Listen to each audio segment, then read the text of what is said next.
Olá galera, bem-vindos a mais um Vídeo Vloggers, e o assunto de hoje, passado pelo Christopher Richard na sexta-feira passada, é para falar sobre medos.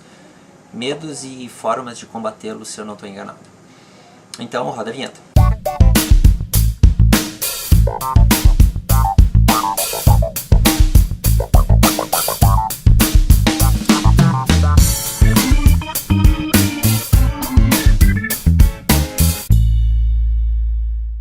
Bom pessoal, medos é um assunto bastante complexo e extenso para falar num vídeo, então eu vou tentar sintetizar o máximo possível.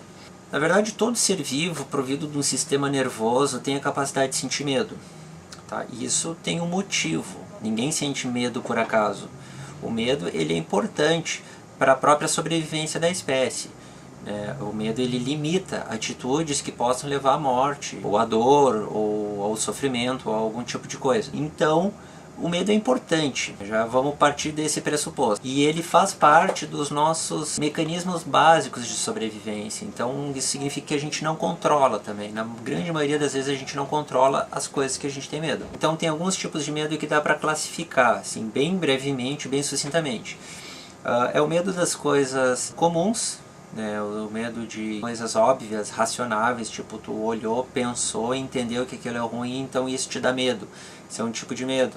Esse tipo de medo está bastante relacionado também com o transtorno de ansiedade. Tem outro tipo de medo, que é o medo de coisas desconhecidas. Medo de uma coisa que a gente não sabe. Aí vem medo do escuro, medo de diversas outras coisas que a gente não sabe a causa aparente. Tem também um tipo de medo que é o medo por preocupação extensiva em relação às pessoas. Que a gente não tem medo de alguma coisa para si, mas a gente tem medo pelos outros, um sentimento de superproteção para uma outra pessoa. Se a gente for parar para pensar, medo é uma coisa normal de se sentir, uma coisa tão normal quanto importante para a sobrevivência da nossa espécie, e também de todas as espécies, que todos os animais também têm medo. Basta ver um gato fugindo de um cachorro, um rato fugindo de um gato, é porque tem medo de ser comido. Mas eu acho que o Chris inclusive quis sugerir é quando o medo ele chega num estágio que atrapalha o desenvolvimento social de uma pessoa. Então todos os comportamentos nossos que a gente tem que atrapalha a nossa vivência, a gente já passa a chamar não de comportamento, a gente já passa a chamar de transtorno, que é uma coisa que atrapalha. Então sempre quando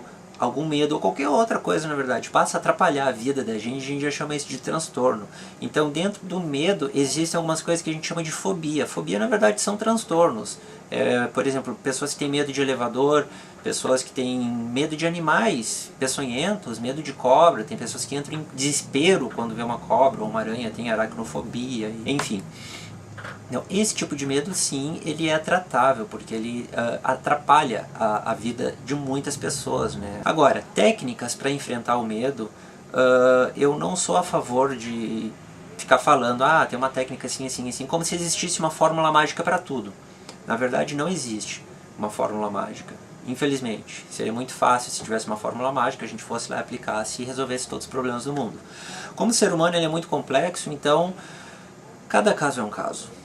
Provavelmente uma pessoa que tem medo de cobra ou uma pessoa que tem medo de aranha deve ter tido alguma coisa que desencadeou a pessoa a ter tido aquele medo ali. E cada pessoa é diferente, cada pessoa teve uma história diferente, cada pessoa tem uma biologia diferente. Então, segue então minha contribuição para o medo. Agora eu pergunto para vocês, deixa aqui embaixo nos comentários do que vocês mais têm medo e do que vocês acham besteira ter medo.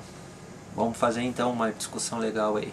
Qualquer dúvidas, comentários, segue o meu e-mail, meu Twitter, podem me seguir, sigam-me no meu canal também.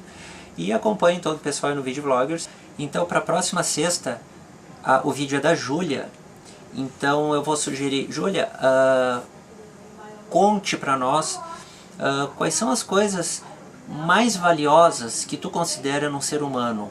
O que faz uma pessoa ser para ti uma pessoa fodona?